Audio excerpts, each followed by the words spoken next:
चलो आगे बढ़ते हैं और नेक्स्ट टॉपिक देखते हैं, सिंपल पेंडुलम। बेसिकली हम लोगों को सिंपल सा क्वेश्चन आता है, find the time period for the simple pendulum. हमको इसका टाइम पीरियड निकाल कर दिखाना है। सबसे पहले तो मैं आपको बता दूं कि ये सिंपल पेंडुलम क्या चीज है। सिंपल पेंडुलम जैसे आप देख रहे होंगे डायग्राम में, है ना, एक फिक्स एंड से, धागे से, स्ट्रिंग से एक बॉब, इसको बोलते हैं मेटल का बॉब। ये जो गोल गोल दिख रहा है ना, ऐसे ऐसे घूम रहा है ना, तो ये है मेटल का बॉब। काफी हेवी मेटल का बॉब रहता है और ये स्ट्रिंग से ऐसा फिक्स एंड पे बांधा हुआ रहता है, ठीक है ना। तो ये इसको बोलते हैं हम लोग पेंडुलम, सिंपल पेंडुलम। और इसको मेटल बॉब को नॉर्मली कैसे रहेगा, ये ऐसा बेचारा अपना सीधा रहेगा लाइक दिस।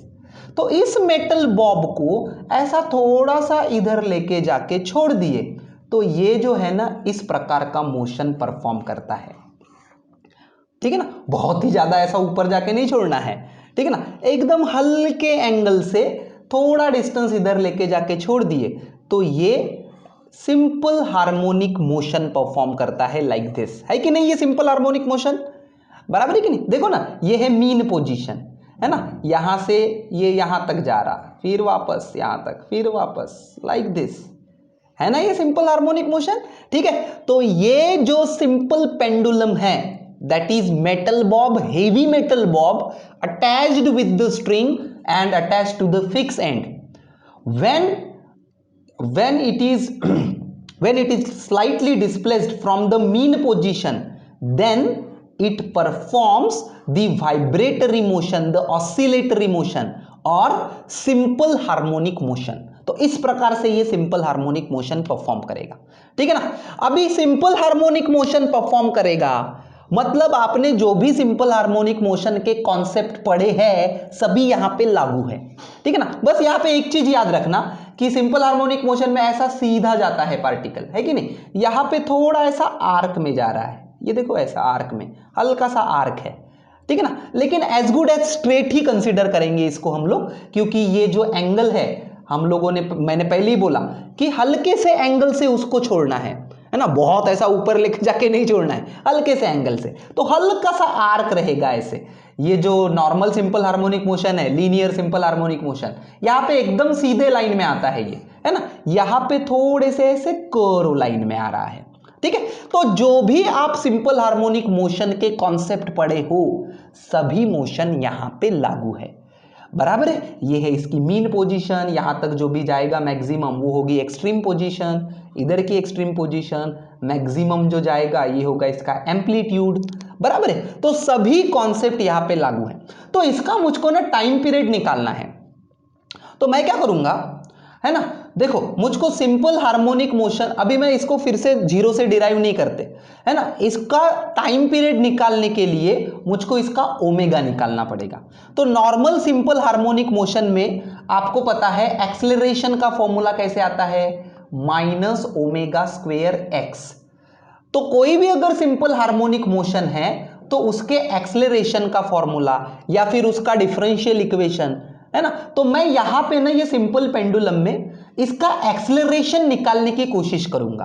क्यों निकाल सकता हूं मैं एक्सेलरेशन, क्यों एक्सेलरेशन ही बोल रहा हूं, क्योंकि ना मैं किसी एक पॉइंट पे अज्यूम करके फोर्सेस की मैं फ्री बॉडी डायग्राम निकाल सकता हूं, है ना। फोर्सेस, पूरे फोर्सेस इसके ऊपर कितने आ रहे हैं ये फोर्सेस की फ्री बॉडी डायग्राम निकाल सकता हूं। नेट फोर्स इसके ऊपर कितना आ रहा है ना, ये मैं यहां पे निकाल सकता हूं। और फोर्स निकाल सकता हूं मतलब एक्सेलरेशन निकाल सकता हूं। तो मैं इस सिंपल पेंडुलम के लिए ना एक्सेलरेशन निकालने की कोशिश करूंगा और उसके एक्सेलरेशन को मैं omega square minus omega square x इसके साथ कंपेयर करूंगा। क्यों इसके साथ कंपेयर करूंगा, क्योंकि ये सिंपल हार्मोनिक मोशन है और सिंपल हार्मोनिक मोशन में एक्सेलरेशन कौन से फॉर्मूले से मिलता है, माइनस ओमेगा स्क्वेयर एक्स, याद है ना। एक्सेलरेशन का फॉर्मूला, वेलोसिटी का फॉर्मूला, डिस्प्लेसमेंट का फॉर्मूला बराबर से याद होना चाहिए।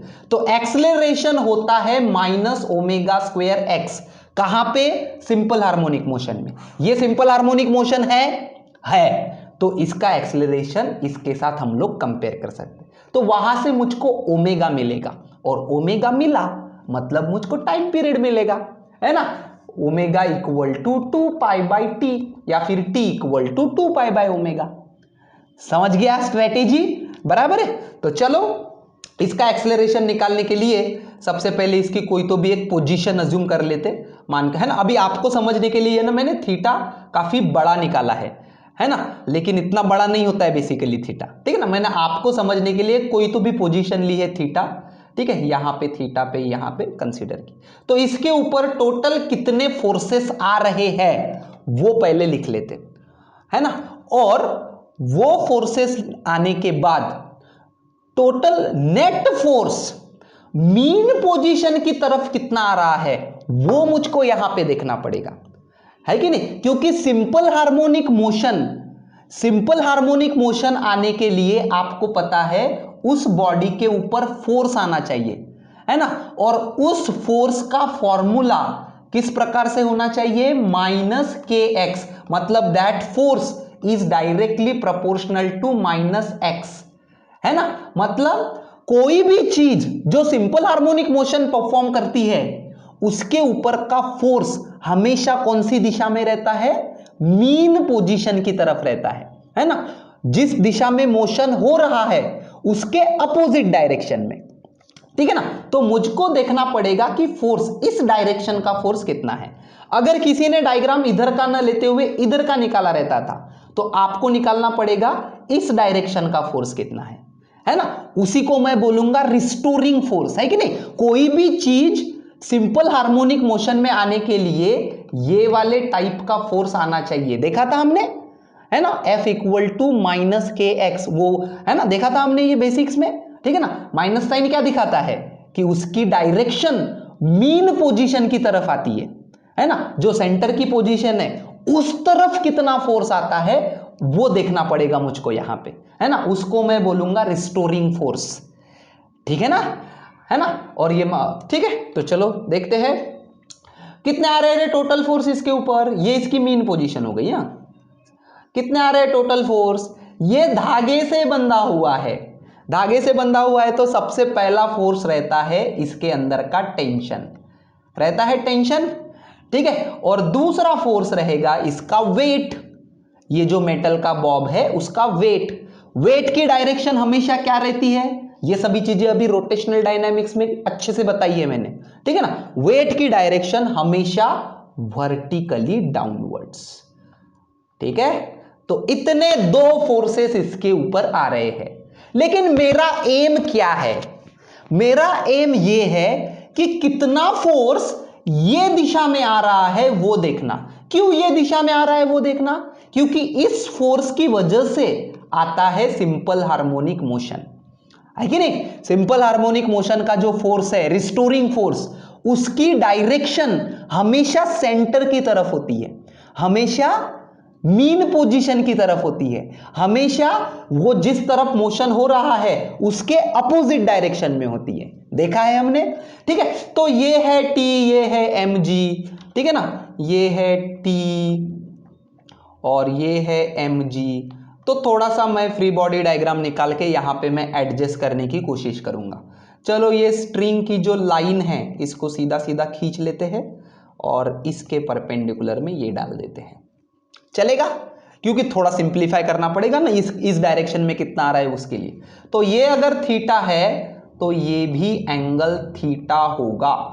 देखो अभी मेरे निकालने में बराबर नहीं आया ये वाला, ठीक है। ये है एम जी और ये है टेंशन टी, ठीक है। तो ये अगर थीटा है तो ये भी थीटा होगा। कौन से एंगल्स है, ये वर्टिकल है ना, ये वर्टिकल और ये ऐसा, तो ये है थीटा तो ये भी होगा थीटा।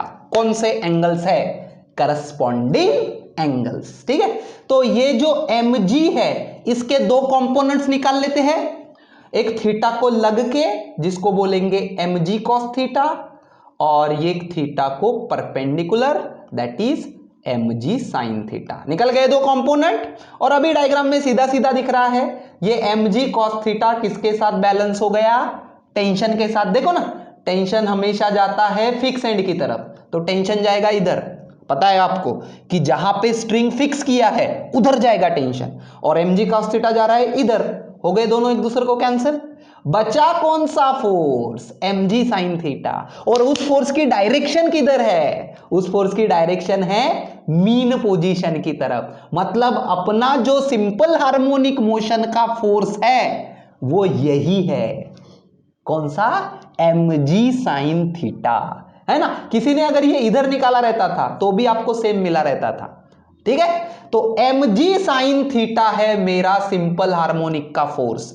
सिंपल हार्मोनिक मोशन के फोर्स को बोलते हैं रिस्टोरिंग फोर्स, ठीक है। तो ये हो जाएगा माइनस mg sin थीटा। अभी माइनस साइन क्यों लगाया मैंने? अभी फिर से बताने की आवश्यकता है क्या? है ना। सिंपल हार्मोनिक मोशन में मैंने बार बार बताया कि बॉडी के ऊपर जो फोर्स आता है उसकी डायरेक्शन बॉडी के मोशन के डायरेक्शन से अपोजिट होती है, मतलब हमेशा मीन पोजीशन की तरफ होती है, और बॉडी तो ये ऐसे ऐसे जाना चाहती है, ठीक है ना। तो इसीलिए इसके साथ लगाया मैंने माइनस साइन, ठीक है। और एक चीज, अभी यहां पे ये चीज बराबर से याद रखो, मैंने शुरुआत में भी बताया, क्या बताया कि ये जो मेटल का बॉब रहेगा, ये जो पेंडुलम रहेगा, उसको ना एकदम थोड़े से एंगल से मूव करना होता है। ये एंगल ना बहुत ही छोटा है, वेरी स्मॉल, आपको समझने के लिए बड़ा निकाला है, लेकिन एक्चुअल में अगर सिंपल पेंडुलम का सिंपल हार्मोनिक मोशन कराना है तो ये थीटा एंगल बहुत ही छोटा चाहिए। और फॉर वेरी स्मॉल एंगल्स एक चीज ट्रिग्नोमेट्री की याद रखो, for very small angles sine theta is approximately equal to theta, ठीक है। ट्रिग्नोमेट्री की ये वाली प्रॉपर्टी याद रखो, for very small angles sine theta is approximately equal to theta. तो इस फोर्स को मैं माइनस mg थीटा ऐसा लिख सकता हूं। क्यों? क्योंकि रिक्वायरमेंट के हिसाब से ये थीटा बहुत ही छोटा होना चाहिए, और थीटा अगर बहुत ही छोटा है तो sign theta is approximately theta, ठीक है। और एक चीज इसके आगे याद रखना, देखो ये है एंगल थीटा और ये है अपना सिंपल हार्मोनिक मोशन का पाथ, है ना। मैंने पहले ही बताया था आपको कि ये थोड़ा सा कर्व है थोड़ा सा, एकदम ऐसी स्ट्रेट लाइन नहीं है। तो है ना, ये जो कर्व है इसको बोल सकता हूं मैं x बोल सकता हूं, है ना, बोल सकता हूं ना x, ठीक है ना, क्यों x, है ना। देखो ना, ये जो चीज है ये सिंपल हार्मोनिक मोशन में रही तो मीन पोजीशन से जो भी उसका डिस्प्लेसमेंट है मीन पोजीशन से उसको हम लोग x से रिप्रेजेंट करते हैं, ठीक है ना। तो ये हो गई मीन पोजीशन और ये हो गया इसका डिस्प्लेसमेंट, तो इसको मैं x से रिप्रेजेंट कर सकता हूं x से रिप्रेजेंट। लेकिन अभी थोड़ी सी आपकी 10th की ज्योमेट्री याद करो, ये आपको ये आपको आर्क दिख रहा है, देखो, है कि नहीं, ये है ना, ये देखो, ये ऐसा ऐसा ऐसा ऐसा अगर पूरा सर्कल कंप्लीट करे तो ये देखो छोटे से आर्क दिख रहा है कि नहीं, ऐसे ऐसे ऐसे मूव हो रहा है तो छोटा सा आर्क ऑफ सर्कल है वो। तो आर्क ऑफ सर्कल है तो आर्क लेंथ का फॉर्मूला ज्योमेट्री में 10th में याद करो, क्या होता है आर्क लेंथ का फॉर्मूला? आर्क लेंथ का फॉर्मूला होगा आर मतलब रेडियस इंटू थीटा, है कि नहीं ऐसा फॉर्मूला। छोटी सी अगर आर्क लेंथ है तो उसके आर्क की लेंथ मतलब ये वाले डिस्टेंस का फॉर्मूला हो जाएगा रेडियस इंटू थीटा, ठीक है। तो ये जो आर्क लेंथ है जो हमारे लिए है डिस्प्लेसमेंट, क्यों है हमारे लिए डिस्प्लेसमेंट? क्योंकि मीन पोजीशन से उसकी डिस्प्लेसमेंट, तो x हो जाएगा रेडियस इंटू थीटा। रेडियस कितनी है? l। क्यों है l? क्योंकि देखो ये जो स्ट्रिंग की लेंथ है उसको हमने l अज्यूम किया, तो ये ऐसा ऐसा मूव हो रहा है, देखो ये यहां से ऐसा, ठीक है ना। तो ये सर्कल की रेडियस कितनी बोल सकते? l, ठीक है। तो ये जो x है that is radius into theta, मतलब l इंटू थीटा, बराबर है। तो थीटा कितना लिख सकते? x बाई एल लिख सकते। Theta is x by L. What is x? Displacement. What is l? Length of the string. तो चलो ये जो हो जाएगा माइनस mg थीटा, और थीटा को हम लोग लिख सकते हैं minus mg x by L. तो जो फोर्स है ये वाले मेटल के ऊपर का, ये वाले मेटल बॉब के ऊपर का, वो आएगा माइनस mgx/L। कैसे आया समझा क्या? सिंपल, अपने फोर्सेस के डायरेक्शंस की वजह से हमको पता चला ये mg sin थीटा है अपना फोर्स। ठीक है, फिर हमने बताया कि साइन थीटा जो है उसकी वैल्यू अप्रोक्सीमेटली थीटा के बराबर है। क्यों? क्योंकि थीटा स्मॉल है। फिर ज्योमेट्री का नॉलेज यूज करके थीटा को लिखा x/L। ठीक है, तो फोर्स हो जाएगा माइनस mgx/L। तो इसके ऊपर का फोर्स आपने निकाल दिए। ठीक है ना, जो रिस्टोरिंग फोर्स लगता है सिंपल हार्मोनिक मोशन के लिए वो फोर्स है माइनस mgx/L। तो एक बार फोर्स निकल गया तो force equal to mass into acceleration. याद करो, याद करो, सिंपल जब हमने सिंपल हार्मोनिक मोशन स्टार्ट किया पहले ही क्लास में तो वहां पे भी वैसा ही किए थे, है ना। फोर्स की वैल्यू थी माइनस kx और उसी के साथ साथ फोर्स की वैल्यू थी मास इनटू एक्सेलरेशन, दोनों को इक्वेट किए थे, याद है। तो फोर्स अगर इतना है मतलब मास इनटू एक्सेलरेशन। ठीक है, तो फोर्स हमेशा रहता है मास इनटू एक्सेलरेशन। तो जैसे मैंने शुरुआत में ही बताया था कि मैं इसका एक्सेलरेशन निकालने की कोशिश करूंगा, तो acceleration equal to force upon mass. ठीक है, तो मास को इधर लेके आ जाओ तो फोर्स अपॉन मास हो जाएगा माइनस gx/L। तो इतना है एक्सेलरेशन ये वाले सिंपल पेंडुलम में। समझ में आया? कितना है acceleration? Minus gx/L। Next step क्या होगी? पहले ही बता चुका हूं मैं। नेक्स्ट स्टेप क्या होगी? नेक्स्ट स्टेप कि अभी इसके एक्सेलरेशन को सिंपल हार्मोनिक मोशन के स्टैंडर्ड एक्सेलरेशन के साथ कंपेयर करो। क्या होता है standard acceleration simple harmonic motion में? Minus omega square x. तो इन दोनों को कंपेयर करो क्योंकि ये भी सिंपल हार्मोनिक मोशन ही है। करो compare. Minus gx/L equal to minus omega square x. यहां से मुझको ओमेगा मिलेगा, बराबर है। एक्स एक्स कैंसिल, ठीक है, माइनस माइनस कैंसिल, तो कितना मिला रे मुझको? Omega square is g/L। मतलब omega is root of g/L। Omega is root of g/L। तो ओमेगा इज 2π/t, तो t इज 2π/ओमेगा। तो टाइम पीरियड का फॉर्मूला निकालना था आपको, तो 2π/रूट ऑफ GL। ठीक है ना, तो डिनोमिनेटर का डिनोमिनेटर ये ऊपर चला जाएगा, L root of L/G। Okay, तो टाइम पीरियड हो जाएगा सिंपल पेंडुलम का 2π under the root L/G। 2π under the root L/G। Time period मतलब time required to complete one oscillation. ठीक है, L क्या है? इस पेंडुलम की लेंथ, धागे की लेंथ। G क्या है? 9.8 एक्सेलरेशन ड्यू टू ग्रेविटी। ठीक है, तो ओमेगा याद रखो या फिर T याद रखो, लेकिन टाइम पीरियड का डेरिवेशन है तो टाइम पीरियड याद रखो। 2π रूट ऑफ L/G। ठीक है, चलो एक क्वेश्चन सॉल्व कर लेते हैं। A simple pendulum has length 1 metre, length is 1 metre, mass is 10 gram. ठीक है, किलोग्राम में कन्वर्ट कर देंगे इसको। ठीक है, तो that is 10 into 10 to the power -3 kg। ठीक है, मतलब 10 टू द पावर -2 kg। ठीक है, it oscillates freely with the amplitude of 5 centimetre. Amplitude दिया है 5 सेंटीमीटर, मतलब 5 into 10 to the power -2 metre. हमेशा न्यूमेरिकल SI यूनिट में सॉल्व करना है ना, क्योंकि देखो पोटेंशियल एनर्जी पूछा है, एनर्जी का स्टैंडर्ड यूनिट जूल लगाओगे आप, और इधर अगर सेंटीमीटर में ही रह गए तो हो गया सत्यानाश। ठीक है ना, तो calculate potential energy at the extreme position. At the extreme position potential energy याद करो। अभी पुराने पिछले क्लास में लिया था हमने पोटेंशियल एनर्जी का फॉर्मूला। क्या था रे पोटेंशियल एनर्जी का फॉर्मूला?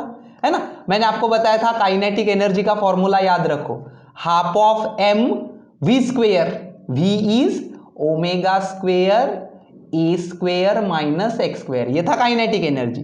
तो पहला टर्म लिखे हाफ ऑफ ओमेगा ओम स्क्वेयर ए स्क्वेयर, तो इसको बोलेंगे टोटल एनर्जी, और दूसरा लिखे तो उसको बोलेंगे पोटेंशियल एनर्जी। तो क्या था पोटेंशियल एनर्जी का formula? Half of m omega square x square. ठीक है, तो चलो m किधर गया, m दिया है, omega omega omega omega omega चाहिए, ठीक है ना। ओमेगा निकाल सकते हैं टाइम पीरियड से, और ये सिंपल पेंडुलम में लेंथ भी दी है, मास भी दिया है, तो टाइम पीरियड का फॉर्मूला अभी हमने देखे थे, ठीक है ना। या फिर ओमेगा का भी फॉर्मूला देखे अभी हमने, देखो omega is root of g by l, ठीक है ना। तो लेंथ ऑफ पेंडुलम के ऊपर से ओमेगा मिलेगा, और calculate its potential energy eight extreme position.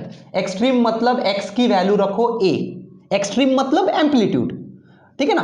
तो कहां पे निकालनी है potential energy, at x equal to a, मतलब ए का स्क्वायर, ठीक है ना। एक्स मतलब क्या है, डिस्प्लेसमेंट। तो क्वेश्चन में बोला है कि कौन सा पॉइंट लो, एक्सट्रीम वाला, एक्सट्रीम पॉइंट पे एक्स इक्वल टू ए होता है, और एम्पलीट्यूड क्वेश्चन में ऑलरेडी दे दिया है, ठीक है। तो चलो बस वैल्यूज पुट करो, सभी को एसआई यूनिट में ला लिए जैसे मैंने बताया। फॉर्मूला कौन सा लगेगा, ओमेगा सबसे पहले लगेगा आपको, देखो पोटेंशियल एनर्जी का फॉर्मूला हो गया ये वाला, half of m omega square a square, है ना। क्यों आया ऐसे formula, half of m omega square x square, ये रहता है पोटेंशियल एनर्जी का फॉर्मूला। लेकिन इस क्वेश्चन में क्या बोला है कि हमको potential energy eight extreme position चाहिए, इसलिए एक्स की जगह पे रखे एम्पलीट्यूड, है ना। हम लोग एम्पलीट्यूड को स्मॉल ए से लिखे हैं, यहां पे कैपिटल ए लिखा है, ठीक है।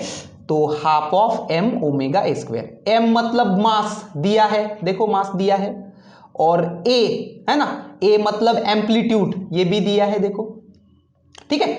और ओमेगा, सिंपल पेंडुलम के लिए ओमेगा का फॉर्मूला हमने अभी देखा है, root of g by l. G मतलब एक्सेलरेशन ड्यू टू ग्रेविटी 9.8, और एल मतलब पेंडुलम की लेंथ, देखा है अभी, ठीक है ना। देखो अभी ना आप ये ओमेगा का फॉर्मूला सिंपल पेंडुलम के लिए याद नहीं रहता, आप जनरली टाइम पीरियड का फॉर्मूला याद रखोगे, है कि नहीं। सिंपल पेंडुलम के लिए क्या है टाइम पीरियड का formula, 2 pi root of l by g, ऐसा टाइम पीरियड का फॉर्मूला याद रखोगे तो कोई दिक्कत नहीं, टाइम पीरियड के फॉर्मूले के ऊपर से ओमेगा लिख लेना। तो ओमेगा का फॉर्मूला क्या हो जाएगा, 2 पाई बाई टी, ठीक है। तो 2 pi by 2 pi root of l g, 2 pi cancel, ये जी जाएगा ऊपर, तो root of g by l आ गया, root of g by l, ठीक है। तो अगर ये ओमेगा का फॉर्मूला आपको सिंपल पेंडुलम के लिए अलग से याद नहीं रखना है, तो टी का तो याद रखना ही पड़ेगा ना, ठीक है ना, क्योंकि वो तो फॉर्मूला ही है, ठीक। तो सभी चीजें आ गई, सभी वैल्यूज पुट कर दो, ठीक है ना, और कैलकुलेशन करके आप ये आराम से आंसर निकाल सकते हो, ठीक है। चलो नेक्स्ट टॉपिक देखते हैं, सेकंड्स पेंडुलम। कभी कभी शॉर्ट नोट आती है, what is seconds pendulum. Seconds pendulum मतलब ऐसा सिंपल पेंडुलम, सेकंड्स पेंडुलम मतलब ऐसा सिंपल पेंडुलम जिसका टाइम पीरियड है 2 सेकंड।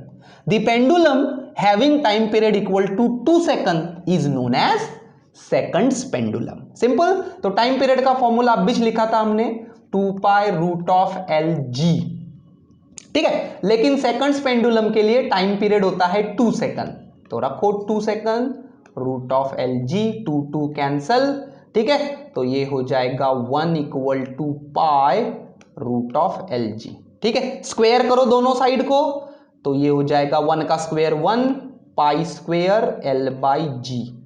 तो इसके ऊपर से आप सेकंड पेंडुलम की लेंथ लिख सकते हैं, कितनी आएगी लेंथ, है ना, जैसे यहां पे बताया था लेंथ, ठीक है, यहां पे लिख रहा, ठीक है। चलो यहीं पे लिख रहा लेंथ इक्वल टू, ये जी को इधर लेके जाओ, और ये पाई स्क्वायर आएगा नीचे, जी बाय पाई स्क्वायर आएगा, ठीक है। तो सेकंड्स पेंडुलम मतलब ऐसा पेंडुलम जिसकी टाइम पीरियड है 2 सेकंड, तो ये 2 कैंसिल होके यहां पे सिंप्लीफाई करे तो इसकी लेंथ आपको मिल जाएगी, ठीक है। तो याद रखो सेकंड्स पेंडुलम मतलब जिसका टाइम पीरियड है 2 सेकंड, तो उसकी लेंथ मिलेगी जी बाय पाई स्क्वायर। ये फॉर्मूला अननेसेसरी याद रखने की कोई आवश्यकता नहीं, सीधा सीधा इतना सा आप कैलकुलेशन कभी भी कर सकते हैं, ठीक है। तो ये है तुम्हारे पेज नंबर्स जो आपको पढ़ने हैं।